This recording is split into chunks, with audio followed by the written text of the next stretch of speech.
ఇంట్లో ఖాళీగా కూర్చోక పనికొచ్చి పని ఉంటే చేసుకో. ఏ ఇంట్లో ఖాళీగా ఉంటావు కదా, కాల్ లిఫ్ట్ చేయడం కూడా అంతసేపే.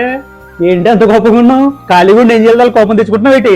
సరే నేను ఖాళీగా ఉన్నాను కదా, నేను మా అమ్మగారి ఇంటికి వెళ్ళిపోతున్నాను. ఇంట్లో పనంతా నువ్వు చేసుకో, అప్పుడు తెలుస్తుంది నీకు.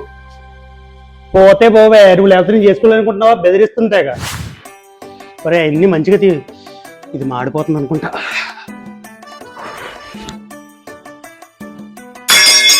ఎప్పుడు వస్తావో త్వరగా రాయో, ఈ వంటలు అవి చేసుకోలేకపోతున్నాను. మీరు ఖాళీగా ఉన్నారు కదా, చేసుకోండి. ఏ వచ్చింది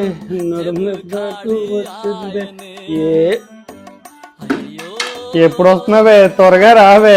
మీరు ఖాళీగానే ఉన్నారు కదా, చేసుకోండి.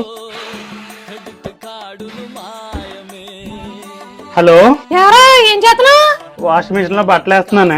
అదేట్రా ఆడపిల్లలు మగాడు నువ్వు పని చేయడం. నీ అమ్మ నిన్ను అనాలి ముందు, ఇలాంటి ఇన్ని చెప్పి చెడదొబ్బిందే నువ్వు నన్ను. పెట్టు పాపం ఆవిడ ఇన్ని పనులు చేసుకుంటే ఖాళీగా ఉన్నావు అన్న అది పీలవడం తప్పలేదు.